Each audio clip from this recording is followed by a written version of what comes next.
Então, boa noite, tudo bem, Paula? Então, Pessoal, a gente está aqui com a Paula Hipólito. É um prazer estar aqui contigo, Paula. Que bom que você veio para o nosso evento, 30 anos. Eu acho que você é uma presença importante nessa trajetória.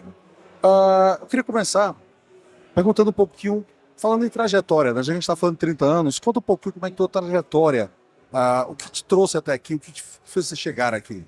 eu acho que é até extremamente nostálgico estar aqui, porque eu comecei a minha trajetória na CETEC.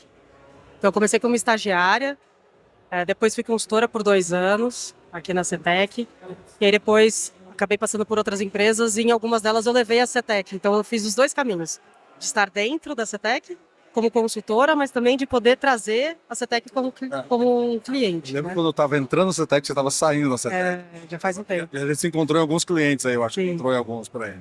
Mas conta um pouco como foi isso. Qual é a tua formação? Eu sou engenheira de produção mecânica e se nerd de carteirinha fosse uma formação, eu também teria essa.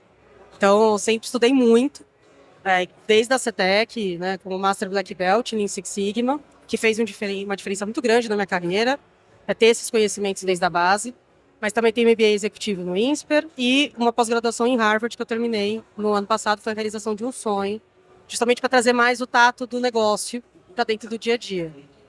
No quesito já mais de carreira profissional mesmo, que eu divido, né, em 2 perninhas, o estudo e a experiência, eu saí da CETEC, fui trainee na Cielo, né, de maquininhas de cartão. Depois, a Prevent Senior, que era um cliente da CETEC quando eu era consultora, me convidou a criar lá e conduzir o programa de melhoria contínua deles. Fui para o Itaú, no Itaú fiquei mais de 3 anos. E depois eu fui para o Banco BV, do Grupo Votorantim, onde eu fui também para criar a área de melhoria contínua, eu trouxe a CETEC para lá.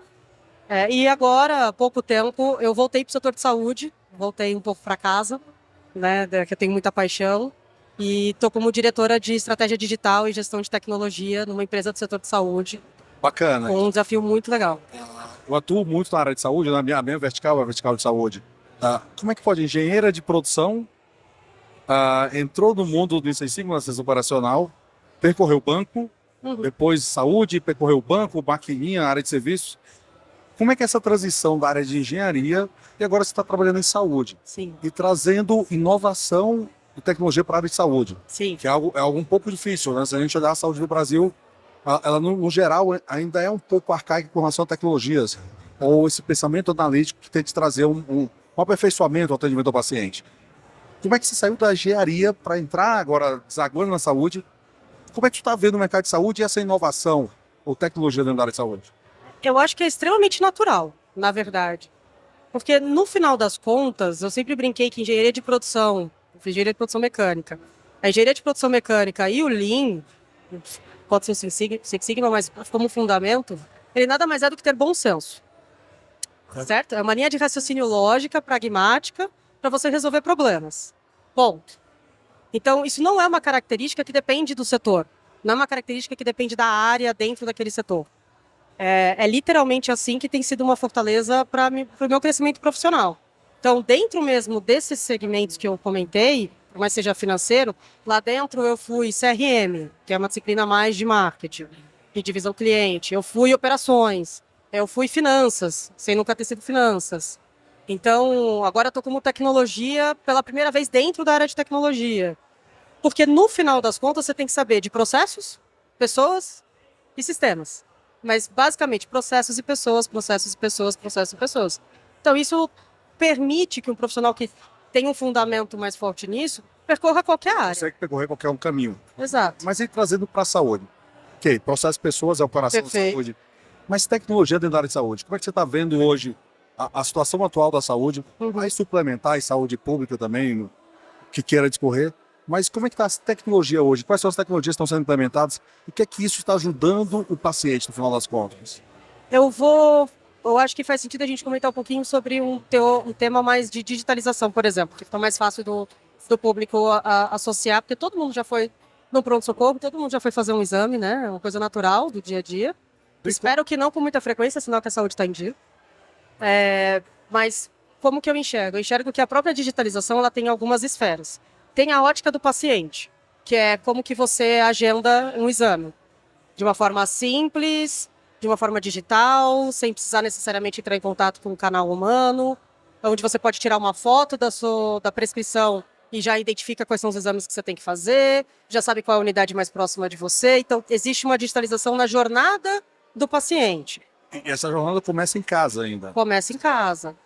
Existe também uma parte não de digitalização, mas de proximidade do paciente, quando a gente fala de ter mais home care, ou das vacinas serem dadas dentro do domicílio da pessoa, ou até de alguns exames serem coletados dentro do domicílio da pessoa, aonde isso faz com que a visão de saúde hospitalocêntrica comece a se quebrar. Então, a gente precisa também começar a navegar a tecnologia para permitir que isso aconteça com o mínimo de custo possível, né? E garantindo a qualidade, obviamente, e segurança do paciente. Então, existe a digitalização na ótica do paciente, como você vai receber seus exames, como que você vai enxergar o resultado do seu exame. Tem algumas startups que têm trabalhado em deixar de uma forma simples, fácil, comparativa. Que o paciente entenda, compreenda. Exato. Existe depois a jornada da operação da saúde. Quando você ainda vai em algumas unidades, você ainda pode ver bastante papel. Quando você vai no hospital, você muitas vezes vê a enfermeira escrevendo algumas coisas em papel e depois vai lá no computador e digitaliza. Então, a operação da saúde é onde eu acho que ainda tem muita oportunidade de digitalização. E com isso, eficiência. Então, se for uma coisa interessante, a enfermeira escreve no papel, ou o médico, ou qualquer equipe multi, depois ela vai lá e tem que colocar no computador. Exato. Porque os hospitais já têm lá a sua plataforma de prontuário eletrônico e tudo mais. Mas como é que a gente quebra essa cultura que as grandes redes já têm prontuários eletrônicos, já trabalham, de certo modo, com digitalização? Mas como é que a gente quebra essa cultura do atendimento ser zero papel, começar no computador e terminar no computador? É o famoso paperless, né? Exato. Eu enxergo que existe sim uma questão cultural, mas também existe uma questão de investimento. Porque significa que você tem que ter o hardware com o software ali à mão durante os contatos junto ao paciente, né? E aí varia muito da magnitude, do tipo de investimento que cada marca tem. Então, eu acho que sim tem uma questão cultural, mas com a pressão por custos, né, de redução de custos, que o ecossistema como um todo tem sofrido, e a gente pode falar sobre isso, eu não acho que existem tantas pessoas que não queiram que isso aconteça. Só às vezes não tem muito de uma forma fácil e com um custo baixo, uma forma de conseguir fazer com que isso aconteça com o mínimo de intervenção manual possível, né, que seria o ideal. Exato, perfeito. E o último ponto da digitalização é o ecossistema. Porque, e aí entrando um pouco do desbalanceamento que existe hoje entre os elementos do ecossistema de saúde. Você tem as operadoras de saúde e você tem os prestadores, né? Existe, querendo ou não, a digitalização ela precisa acontecer com a vontade das duas pontas. Então, tem uma boa parcela dos papéis que são mantidos, porque é assim que algumas operadoras de saúde, elas aceitam receber as informações para avaliar se vai glosar Sim, o atendimento. Exatamente, ou não. Então, não adianta só o prestador querer digitalizar. Tem acordos que precisam acontecer para que não afete índice de glosa, as autorizações e assim vai. Então, tem várias camadas a digitalização no setor de saúde. Recentemente, há 2 semanas, eu estava no hospital, que a discussão era modificar uma sala do faturamento, porque precisava de uma sala maior, exatamente por causa dos prontuários que não eram impressos, era papel, Exato. devido ao processo de auditoria do operador de saúde. Então, Exato. olha como as duas pontas ainda não se conversam. Você falou em redução de custos, você falou um pouco que um dos passos da digitalização realmente a eficiência operacional diminuir custo. Dentro da saúde hoje, principalmente saúde suplementar, a gente vive quase um canibalismo, né? Você tem um hospital aqui preocupado com o paciente deitado, né? Porque ele trabalha a doença, não necessariamente saúde. Você tem um operador de saúde preocupado com o paciente em pé. Uhum. E você tem quem paga tudo isso, que são, geralmente, hoje as empresas. Sim. Isso não é mais a iniciativa física que paga, são empresas. Os três, o hospital quer ganhar dinheiro com o paciente deitado. O operador quer ganhar dinheiro com o paciente em pé. A empresa não quer pagar o plano de saúde, não quer coparticipação. O que é que a tecnologia pode apoiar para que esses 3 entes desse macroambiente comecem a enxergar o benefício um só para todo mundo? Será que isso não é uma destruição? Os 3 não vão se destruir se não sentarem e tentarem entender o caminho? Tem 2 caminhos, né? Tem o do regulador ser mais ativo. Né? Quando você olha, por exemplo, o Banco Central para o setor financeiro, ele é um regulador extremamente ativo e que impulsionou muito a inovação com o Open Banking, né? Então, foram deixando claro que o dado é do cliente e ele pode compartilhar com quem ele quiser. gente não tem uma equiparação disso ainda madura no setor de saúde. Então, Que seria- o Health é algo... Seria a interoperabilidade dos dados, o Open Health e assim vai. É difícil imaginar que isso vai acontecer com todo mundo sentando numa mesa e combinando que vamos fazer isso juntos. Acho que com certeza precisa, na verdade, tenho certeza que precisa de uma força um pouco maior do regulador para garantir que isso aconteça, né? Ser um impulso governamental, regulador como esse impulso, Como a própria ANS, né? Então, a gente sabe que existem estudos, etc., mas ainda não vingou uma ação fim, que nem já foi o Open Finance e assim vai. Então, ainda se conversa muito sobre interoperabilidade, todo mundo tem que se preparar para isso, que é um desafio grande, onde você vai ser dono dos seus dados de saúde, você pode compartilhar com quem você quiser. Dependendo da marca que você vai fazer o exame, não necessariamente ela vai ter acesso aos exames anteriores que você fez. Isso pode afetar até um diagnóstico. Hoje, ó, vou te dar outro exemplo. O meu plano de saúde específico, todo local que eu vou, as informações são todas coletadas novamente. Exato. Eles não têm histórico dos meus exames anteriores, e às vezes eu vou no mesmo hospital e não tenho essa informação. Não, e se você falar dos médicos, por exemplo, principalmente, por exemplo, medicina feminina, a gente tem que levar os nossos exames e o nosso histórico para o nosso ginecologista, para se você tem crise de enxaqueca, para o seu neurologista. Então fica muito a cargo do paciente saber quem puxar e como leva a mensagem do outro especialista para o outro especialista. Então, tudo isso conversa com você ter uma jornada mais centralizada no paciente.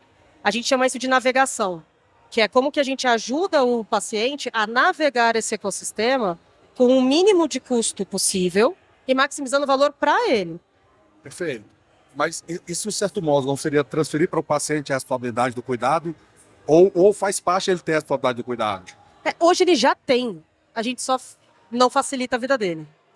Ou seria facilitar a vida dele para que ele Sim. assumisse cada vez mais o protagonismo de si, né? O ideal seria ter a medicina primária, que é onde você tem basicamente aquele médico de família, onde aí sim esse médico ele poderia direcionar para os especialistas. A cultura do brasileiro é a cultura da carteirinha do plano ser quase um cartão de crédito. Se eu posso ir no neuro, se eu posso ir no físio, se eu posso ir num orto, direto no especialista, eu vou. Se eu estou pagando, eu vou usar. Né? Exatamente. Mas ninguém quer usar seguro de carro, quer? Não, de forma Mas está pagando do mesmo jeito, né? Essa mudança cultural que eu acho que talvez seja a chave. Sim. O quanto tu acha que está distante disso? Dessa saúde baseada em valor, desse cuidado centrado na pessoa, o paciente assumir a responsabilidade e a tecnologia suportar tudo isso? Quanto tu acha que está perto ou distante? Eu vou ser bem sincera, que eu acho que a tecnologia é o que menos me preocupa nesse aspecto, porque você tem caminhos para fazer com que isso aconteça. Mas isso é possível. Para viabilizar com que isso aconteça. O que é mais difícil, na minha visão, é mudar a cultura de uma população. Né?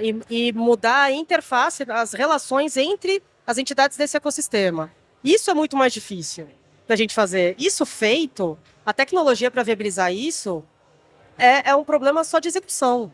Né? E querendo ou não, a gente fala que hoje em dia educação e saúde são os mercados que estão mais sendo disputados. Né? Em comparativo com o financeiro, que já foi antes, assim vai. Menos ainda. Né? O que é educação. A saúde acaba sendo a última fronteira desse tipo de mudança. Mas é uma questão de tempo, né? Então, eu também sou responsável pela parte de inovação aberta e relacionamento com o ecossistema de startups. Então, a gente vê essas pequenas soluções existindo para dores específicas dentro da cadeia, né? E isso, cada vez, uma quantidade maior de startups que a gente pode se relacionar e usar isso a nosso favor. Isso pode ser esse input, a não ser esse input governamental? Isso pode ser esse input, essas inovações através da startup, de forma disruptiva, aparecer e gerar uma grandeza tão grande de valor que todo mundo corra para esse caminho? É difícil dizer que não, mas eu não acho que é um sim simples. São coisas diferentes, né? Uma startup pode vir com uma proposta de valor que resolve realmente essa dor de uma forma simples, com o benefício do paciente, aonde, lembrando, né, é um ecossistema. O paciente sozinho talvez não consiga fazer essa movimentação tão grande se os elementos do ecossistema não trabalharem em conjunto para garantir que isso aconteça. Mas começa pelo paciente, sem dúvida. É ele que vai cobrar. É o cliente, perfeito. Bacana a visão de cliente, que a área de saúde isso não é tão simples. É gente cuidando de gente. É gente cuidando de gente e entender que é o cliente, de qualquer forma, ele tem direito à exigência. Perfeito. Mas, ok, aí reforçando até o que eu falei agora há pouco, mas como é que a gente vai unir essa cultura assim? O hospital ganha dinheiro para ser deitado. Você vê grandes redes comprando hospitais, gerando oferta, porque tem-se a ideia de que toda oferta que eu gero eu ocupo o leito de alguma forma. E os operadores, não, eu quero o paciente em pé, eu quero o paciente saudável. No final das contas, será que tem alguém olhando para a saúde ou só olhando para a doença? Eu talvez, pela empresa onde eu trabalho, eu enxergo muito o valor agregado ao paciente. Eu vejo, a gente fala muito sobre isso, que tem um caminho fácil, mas não é o caminho que a gente acredita. Para mim, a grande questão é que hoje pode depender da empresa. Esse é o problema. Esse é o problema. Então, eu tenho a gratidão, porque pelo menos na que eu trabalho, a gente garante que a gente está olhando o que é melhor para o paciente. Mas, de novo, o ecossistema e como essas alavancas funcionam, não faz com que seja orgânico que isso aconteça. Depende, de novo, da vontade de cada um dos elementos de fazer isso acontecer. Tem alguns caminhos, como, por exemplo, várias parcerias que vêm acontecendo no mercado entre operadoras de saúde e prestadores de saúde, o que ajuda você a ter essas informações realmente esse pequeno ecossistema do que é próprio ali da própria parceria. Eu receio aqui que algumas empresas, tipo a sua até, que tentam partir desse caminho de disrupção, de inovação, mas o ecossistema, como você falou, ele acaba absorvendo e dominando, e essas empresas acabam não tendo sucesso, os outros olham e dizem, olha, se a empresa A não teve sucesso, então esse não é um bom caminho. Aí volta ao caminho atualmente, que é o caminho da zona de conforto, trabalhar do jeito que estava. Aproximadamente 80% a 85% da saúde no Brasil é pública, né? SUS. Você tem pouco ali de estado, um pouco mais, um pouco menos, da saúde suplementar. Isso piora essa mudança cultural, porque essa mudança cultural tem que passar pelo SUS também. Essa transformação de Open Health, tem que passar pelo SUS. Como é que vocês estão vendo isso? Já é um pouco mais natural no SUS, você ter esse cuidado primário antes de você ser direcionado para outros especialistas. É um pouco diferente do particular, onde o próprio paciente controla a sua jornada muitas vezes. Mas o que eu enxergo também de grande diferença entre os dois, entre o particular e a saúde suplementar, ali o SUS do público, é também um cuidado com uma redução de custo diferente, porque querendo ou não, no SUS a gente não consegue controlar tanta qualidade. Quando você está falando do particular, se o paciente não gostou do seu atendimento, não foi bem recebido, se a parte de hotelaria, né, de toda a visão do paciente dentro do hospital ou dentro de um centro de diagnóstico não for boa, simplesmente vai para uma outra marca que esteja dentro do seu plano também. O paciente privado ele tem a mobilidade de escolha. Exato. Então, você também, o NPS é uma informação, é uma das metas que a gente acompanha, não é só pelo custo. Inclusive, muitas vezes a gente investe justamente para poder manter um NPS sadio, para poder criar essa recorrência, esse loyalty do paciente com a gente. Então não é tão cego nesse sentido, na minha visão. Aí você começou falando que o SUS, algumas coisas já são particulares do SUS, já funcionam, né? Somente a atenção básica da saúde primária. Está faltando um pouco da iniciativa privada aprender um pouco com o SUS, com relação a sistema engrenagem? Eu acredito que sim. Eu acho que e aí é uma opinião pessoal minha, o que eu acredito é onde está o poder. Né? O poder da tomada de decisão para onde eu vou no particular está no paciente. O poder do SUS está no SUS. Da onde vai direcionar. Para onde eu decido. Para onde o SUS decide. Então, eu acho que isso é mais difícil de mudar. Agora, quando a gente olha algumas inovações do setor de saúde, como a telemedicina, ela ajuda a democratizar o acesso à saúde. Muito maior. Você não precisa estar numa cidade que tem um polo de saúde, que tem um hospital bom, e assim vai. Você pode ter a telemedicina para você poder acessar profissionais qualificados e conseguir ter o mesmo tipo de acesso qualificado de saúde, independente da cidade que você esteja. Então, tem algumas inovações que não dá para voltar atrás, como a telemedicina, que ajudam também a democratizar isso um pouquinho melhor, dado que o país é tão grande e tão diverso. Mas a telemedicina precisou de uma pandemia para ela ser liberada. Exatamente. A gente está precisando de algo disruptivo assim acontecer, para que a saúde siga o lado do banco e tenha Open Health. Aí eu teria que falar em nome do regulador, do qual eu não posso, né? E nem conseguiria. Mas o que eu enxergo é que realmente, enquanto não tiver e for muito de uma iniciativa própria, dentro desse ecossistema, são várias pernas que você precisa fazer com que concordem e tenham isso como prioridade no D+1. Então, eu acho difícil fugir do regulador ajudar a empurrar. Agora, todas as empresas já têm que estar começando a olhar quais são os seus impactos, porque isso é uma tendência, né? É open data, tanto faz se é open finance, open health, o que seja, é open data, é dar a pessoa de direito as suas informações para usar do jeito que quiser. Isso é interessante. Volta e outra, eu discuto muito com algumas pessoas quando a gente está falando que os dados são do paciente, não é? Mas você chega no hospital, você não consegue levar o prontuário eletrônico na hora que você quer. Eu chego, olha, eu quero meu prontuário agora. Não, né?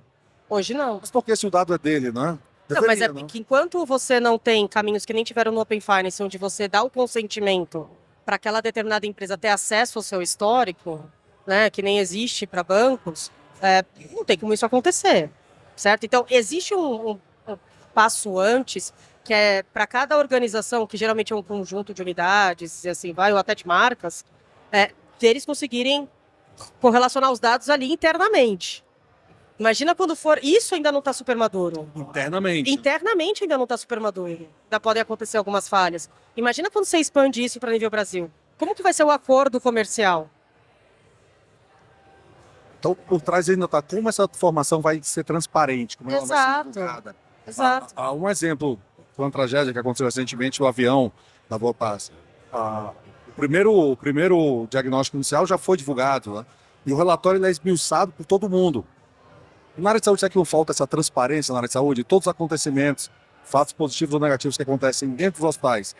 A partir do momento que isso começar a ser transparente, não é essa ruptura que a gente está esperando tanto da saúde? O que você chama de transparente? Todos saberem tudo que acontece e aprender com isso. Quem são todos? Hospitais. Dentro de uma mesma rede. Eu sou mais agressivo, ampliado. Porque se for ampliada, é a discussão que a gente está tendo até agora, de como que você garante que tem essa interoperabilidade por escolha do paciente. Exatamente, estou mais nesse caminho, seria extremamente ampliado. Todo mundo tem acesso a tudo. Porque tem que ver que os dados de saúde, uma boa parcela deles são hipersensíveis. Então, por mais que a gente fala que tem dados sensíveis, quando você fala do setor de saúde, uma boa parcela a gente chama de hipersensível. Então, você tem que ter uma LGPD ainda, digamos, para leigos, né, uma LGPD ainda mais robusta, digamos assim. Então, eu não acho que é uma conversa trivial. Teria que ter esse primeiro caminho. Teria que ter esse primeiro caminho. Porque, assim, bolso é algo sensível. E acho que se conseguiu já no Brasil. É sensível, mas tem uma lei que protege as informações hoje. Se eu tenho um cadastro positivo, todo mundo sabe sobre tudo. Falta isso na saúde. Mas para pensar um pouquinho comigo. Por exemplo, uma coisa é um banco saber que você tem uma dívida, certo? E aí pode ser que você consiga uma taxa melhor naquele outro banco. Reduz risco e tudo mais. Etc. Quando você está falando do setor de saúde, qual que é o risco de vazar informação? O seu empregador pode saber de doenças que você tem, ele não deve ter acesso, isso ser algo que pode te prejudicar dentro da tua carreira. Ele usar para restrições. Exato. Pode ser que o plano de saúde use parte dessas informações para saber se realmente vai te aceitar como paciente ou não. Para tomar a decisão. Então, o risco, ele vai além do financeiro. Ele pode te afetar em diversas outras áreas da vida. Você pode criar um movimento de exclusão muito grande. Como é que a gente resolve isso? Aí volta, obviamente tem que ter um plano muito bem estruturado, que passa desde sobre quais são os tipos de dados que a gente poderia comunicar e entre quais elementos, quais entidades dentro do ecossistema. Obviamente tem que ter um impulsionador. O regulador ia organizar isso. Eu enxergo um regulador, mas tem que ter um incentivador um pouco mais externo, como foi a telemedicina por conta da pandemia, mas precisa ter algo que direcione todas as entidades para o mesmo caminho, numa mesma velocidade nessa direção. Porque senão vai ficar capenga e a gente não vai conseguir chegar do outro lado e fazer com que isso aconteça anyway. E aí, por fim, obviamente, você realmente operacionalizar isso, né? Vamos transformar isso realmente em um produto e algo que as pessoas tenham acesso. Exatamente. E aí depois entra toda a parte de engajamento, porque se as pessoas, algumas, já têm um pouco de receio de colocar seus dados, disponibilizar para uma outra instituição financeira que pode te dar, no limite, um empréstimo com uma taxa menor, ou um investimento com uma taxa maior de retorno, imagine sobre seus dados sensíveis de saúde. Pode ser que seja ainda mais difícil. Então, você tem que conseguir engajar. O fato de ter acontecido isso no banco e no setor financeiro facilita porque não é uma conversa tão nova para a população. Gerou um tipo de aprendizado. Exato. E a população já entenderia um pouco melhor isso. Mas ainda assim, eu acredito que levaria um tempo, assim como foi o próprio Open Finance de alguns anos aí. A gente chega até 2030 com isso, será? Eu acho que na totalidade não. Que a gente... Eu acho que na totalidade da gente estar confortável e isso já ser uma realidade do brasileiro, eu acho que ainda não. Que é muito complexo o setor de saúde. Por mais que o setor financeiro tenha uma quantidade grande de dinheiro, o setor de saúde ainda pulveriza mais. Sistemas complexos evoluem e aprendem com a transparência e o acesso à Exato. informação. Exato. E para ele evoluir, a gente precisa de transparência. E na saúde, eu acho que é exatamente esse o que a gente está discutindo, é exatamente esse o caso. Né? Sim. O quanto vocês estão preparados e querem impulsionar ou levar a esse caminho? Quanto vocês estão preparados para liderar esse movimento? Bom, depende, eu acho que de cada empresa. Eu diria que para liderar, a gente ainda está cuidando de outras frentes dentro do setor de saúde que são precursoras para que isso aconteça. Com a própria digitalização, a orquestração dos dados internos, porque se do nada chega amanhã, digamos que amanhã foi aprovado e a gente fosse seguir, a governança de dados, a estrutura de dados, e qualquer empresa já é um desafio. Gestão dos conhecimentos. Exato. Quando você fala do setor de saúde, a gente tem muita informação.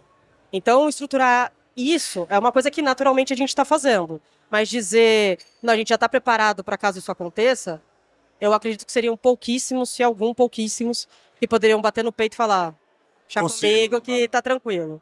Entendeu? Mas tem uma jornada ali para acontecer, realmente. Ok.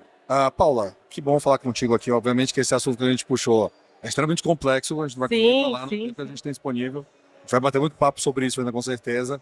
Até porque a gente acredita muito nessa transformação, e principalmente em trabalhar um sistema complexo e tornar ele antifrágil. É isso. Trazer transparência e como nessa transparência não gerar um excludente ali de pessoas que beneficie a população. A ideia é beneficiar de fato a população, tanto pública quanto privada, né? A gente diminuir um pouco estreitar um pouco mais isso. Queria agradecer mais uma vez, foi bacana o bate-papo, espero que o pessoal tenha gostado de ouvir. Eles que tem que falar se gostou ou não. O pessoal tenha gostado, tenha achado bacana e tem muita coisa pra gente conversar ainda pra frente. Com certeza. Vamos fazer outro podcast mais demorado e vamos conversar sobre isso. Sim. Obrigado pelo convite, gente. Valeu. Sempre convidada. Tchau, tchau.